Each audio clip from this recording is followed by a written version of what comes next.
তক্তার মাঝে খাঁজ কেটে কেটে একটি মেশিনে দেওয়ার পরে কার্বনের যে কালি থাকে ওই কালি ওই ২ খাঁচের মাঝখানে ঢুকিয়ে রাখা হয়, একটি আঠা দিয়ে লাগিয়ে দেয়। আঠা দিয়ে লাগানো সেই কাঠের ২ তক্তার ফ্রেমটি লোহার খাঁচে খুব আঁটোসাঁটোভাবে আটকিয়ে রেখে আরেকটি মেশিনে নিয়ে যাওয়া হয়। ফ্রেমে আটকানো সেই কাঠগুলোকে ৪১ ডিগ্রি সেলসিয়াসের তাপমাত্রায় রেখে একটি ঘরে আবদ্ধ করে রাখা হয়। ৪১ ডিগ্রি টেম্পারেচারে যখন এগুলো একে অপরের সাথে আটকে যায়, একটি লোক ওই কাঠের ফ্রেমগুলোকে সরিয়ে হাতুড়ি দিয়ে বাড়িয়ে একে অপর থেকে আলাদা করে নেয়। পরবর্তীতে ওই তক্তাগুলোকে একটি মেশিনের মাধ্যমে রেখে ৮টি করে প্রতি তক্তা থেকে পেন্সিল বের করে নেয় কাটিং করে।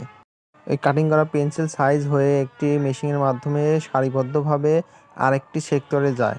সেক্টরে যাওয়ার পূর্বে খুব ভালোভাবে একটি বিরাশ দিয়ে কাটিং করা ময়লা পরিষ্কার করে পেন্সিলকে পরিষ্কার করে নেওয়া হয়। এখন এগুলোকে রং করার ঘরে আবদ্ধ করে রাখা হয়। ৪১ ডিগ্রি টেম্পারেচারে যখন এগুলো একে অপরের সাথে আটকে যায়, একটি লোক ওই কাঠের ফ্রেমগুলোকে সরিয়ে হাতুড়ি দিয়ে বাড়িয়ে একে অপর থেকে আলাদা করে নেয়। পরবর্তীতে ওই তক্তাগুলোকে একটি মেশিনের মাধ্যমে রেখে ৮টি করে প্রতি তক্তা থেকে পেন্সিল বের করে নেয় কাটিং করে। এই কাটিং করা পেন্সিল সাইজ হয়ে একটি মেশিনের মাধ্যমে সারিবদ্ধভাবে আরেকটি সেক্টরে যায়। সেক্টরে যাওয়ার পূর্বে খুব ভালোভাবে একটি বিরাশ দিয়ে কাটিং করা ময়লা পরিষ্কার করে পেন্সিলকে পরিষ্কার করে নেওয়া হয়। এখন এগুলোকে রং করার পালা। একেকটি পেন্সিলে একেক ধরনের রং করে রঙিন করানো হয়, যাতে শিশুদের দেখতে পছন্দ এবং তাদের পছন্দসই পেন্সিল কিনতে পারে।